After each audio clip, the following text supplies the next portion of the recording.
और अब बात करेंगे वैश्विक महामारी कोरोना वायरस के कोविड पीरियड में कोरोना योद्धा के रूप में प्रख्यात सोनू सूद की। बॉलीवुड फिल्म एक्टर सोनू सूद की मुश्किलें लगातार बढ़ने लगी है और ये मुश्किलें बढ़ाने वाला कोई और नहीं बल्कि बृहन मुंबई महानगर पालिका की ओर से एक लिखित शिकायत मुंबई के जुहू पुलिस स्टेशन में दर्ज कराई गई है।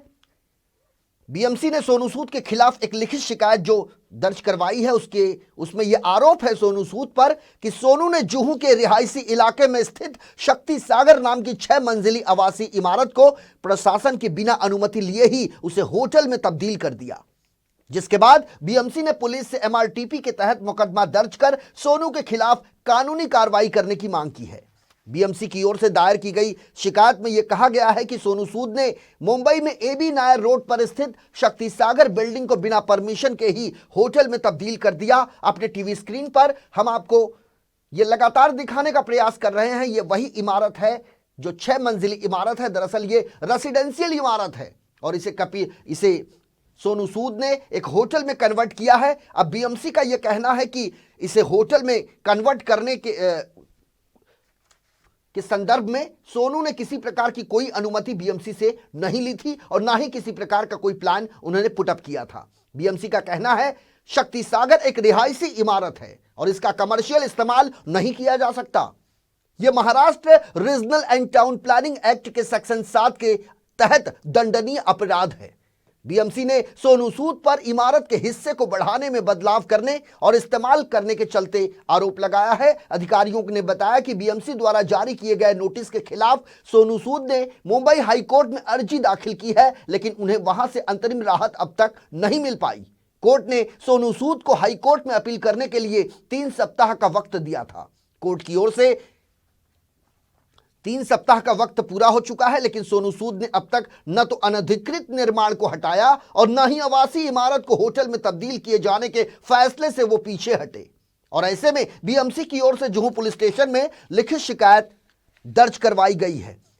यहां आपको बताना जरूरी है कि सबसे पहले आरटीआई एक्टिविस्ट ने इस बारे में तमाम जानकारियां बीएमसी से इकट्ठा की थी और जानकारी इकट्ठा करने के बाद शिकायतकर्ता गणेश कुसमुलू का कहना है कि उन्होंने सारी जानकारियों को इकट्ठा कर शिकायत पत्र के जरिए बीएमसी से आग्रह किया था कि वो सोनू के खिलाफ एक्शन ले, लेकिन जब बीएमसी ने कोई एक्शन नहीं लिया तो उन्होंने इस मामले में लोकायुक्त के पास मामला उठाया, जिसके बाद सोनू सूद का मामला दर्ज करने का आदेश सोनू पर यह मामला दर्ज करने का आदेश मुंबई के दिंडोसी कोर्ट ने दिया और इसके बाद बीएमसी ने जुहू पुलिस स्टेशन में एमआरटीपी के तहत मुकदमा दर्ज करने की मांग की है। अब सोनू सूद का बचाव करने के लिए भारतीय जनता पार्टी के विधायक राम कदम सामने आए हैं। उन्होंने कहा कि अपने पैसे से जो व्यक्ति लोगों को कोरोना काल में अपने घर पहुंचाया हो, जो काम महाराष्ट्र सरकार का था वो बॉलीवुड अभिनेता सोनू सूद ने कर दिखाया। लेकिन अब कंगना रनावत के बाद सरकार बीएमसी की मदद से सोनू सूद पर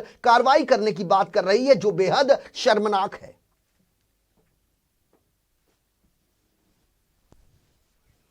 कि 2 साल पहले सोनू सूद ने वो बिल्डिंग खरीदा था। वो बिल्डिंग खरीद के उसको टोटली कमर्शियल के लिए कन्वर्शन कर रहे थे, रेस्टोरेंट अपना होटल के लिए, होटल अपार्टमेंट के लिए, जिसके लिए बीएमसी ने 2019 में उनको स्टॉप वर्क 2019 में स्टॉप वर्क 2018 में स्टॉप वर्क दिया था 9th मंथ में, सितंबर में। उसके बाद भी उसने कंस्ट्रक्शन टोटली कंप्लीट किया इलीगली, विदाउट अप्रूवल किया और उसको टोटली होटल अपार्टमेंट में चेंज किया। नीचे कैफेटेरिया बनाया, होटल्स बनाया, ओपन कंपल्सरी स्पेस इंक्रोचमेंट किया। मैंने कंटिन्यूसली 1 साल तक उसको कंप्लेंट किया, जिसकी वजह से कोई एक्शन लिया नहीं गया। बीच में एमओएच ने एक बार सिर्फ प्रोसिक्यूशन किया, आईआर किया, लेकिन उसके तो कभी एक्शन लिया गया नहीं है। तो उस 1 साल के बाद मैंने लोकायुक्त को अप्रोच किया। लोकायुक्त ने फिर उसके बाद हियरिंग दिया। हियरिंग में उनको बहुत बार मौका दिया गया कि ताकि आप अप्रूवल लेकर आइए, लेकिन एक बार भी अप्रूवल लाने से चूक गए सोनू सूद। और उसके दिसंबर में अक्टूबर में लोकायुक्त ने ऑर्डर दिया कि आप डीपीएल फॉलो करो, ड्यू प्रोसेस लॉ फॉलो करके इस पर एक्शन नहीं कीजिए। तो अक्टूबर में एमआरटीपी 53(1) तहत के उनको चेंज ऑफ यूजर और एडिशनल ऑल्टरेशन का नोटिस दिया गया, जिसके बदौलत उनने नोटिस डिंडोशी कोर्ट में चैलेंज किया। डिंडोशी कोर्ट में चैलेंज करने तो वहाँ पे उनको स्टे नहीं मिला, जिनके लिए उन्हें चैलेंज किया था नोटिस। स्टे नहीं मिलने के कारण अभी जब उनको कोर्ट का ऑर्डर आ गया है कि एक्शन लीजिए करके, बीएमसी ने एमआरटी 51 का जो प्रोसेस होता है लॉ, जो एफआईआर का लॉ होता है, डेमोलेशन का लॉ का भी, वो फॉलो करके इसके लिए नोटिस बीएमसी ने मुंबई पुलिस को लिखा है लेटर कि आप एफआईआर दर्ज कीजिए और उसके बाद प्रोसेस अपना आगे एक्शन लिया जाएगा उसके लिए। सर अगर बीएमसी ने उसे इस्तेमाल किया गया है तो बीएमसी का लुकआउट है, बीएमसी फॉल्ट में। अगर बीएमसी चाहती है जैसे आप खुद देखिए, बीएमसी सोनू सूद के फेवर में 2 साल से, अगर कोई स्टॉप वर्क देने के बाद भी एक्शन नहीं होता, it's clearly said that hands are in gloves. अगर किसी का कुछ मॉनेटरी बेनिफिट है या कुछ बेनिफिट है, उसी वजह से उसको सपोर्ट दिया गया है। 2 साल से 2.5 साल हो गया है और बिजनेस रन कर रहा है। और कोविड के लिए जो लिया गया है तो बीएमसी शुड चेक। बीएमसी ने ऐसा कई स्कूल्स भी लिए, कई हॉस्पिटल्स भी लिए, बीएमसी ने यूज किया। That was period we can not point out कि वो इलीगल लिया है, लीगल लिया है, we can not point out that. लेकिन अगर लिया है BMC should check that it वो प्रॉपर बिल्डिंग है, उसके ऊपर फायर का प्रॉपर है नॉर्म्स, हर चीज प्रॉपर नॉर्म्स है या नहीं।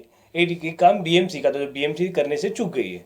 अभिनेता सोनू सूद जी ने कोरोना के संकट काल में अपने स्वयं के पैसों से गरीब मजदूरों को उनके गांव भेजने का, दुआओं का काम किया। हालांकि यह काम महाराष्ट्र सरकार का था। महाराष्ट्र सरकार की विफलता सारे देश और दुनिया के सामने आई। इस कारण सोनू सूद जी का ये दुआओं का काम महाराष्ट्र सरकार को नहीं जचा। कंगना का दफ्तर बदले की भाव से तोड़ने के बाद अब ये महाराष्ट्र की सरकार सोनू सूद जी के होटल के पीछे पड़ी है। हम सवाल पूछना चाहते हैं, जब कोरोना के संकट काल में यही होटल बीएमसी के लोगों ने क्वारंटाइन सेंटर के रूप में इसका इस्तेमाल किया, उस समय उन्होंने अपने आंखों पर कौन सी पट्टी बांधी थी? उस समय यह होटल बिल्कुल ठीक था, उसमें अवैध निर्माण नहीं था, पर अपनी जरूरत पूरी होने के बाद बदले की भाव से इस प्रकार से महाराष्ट्र की सरकार कार्रवाई करती है, तो महाराष्ट्र की सरकार ये ध्यान रखे कि सोनू सूद जैसे प्रतिभाशाली एक्टर के साथ ये सारा देश खड़ा है।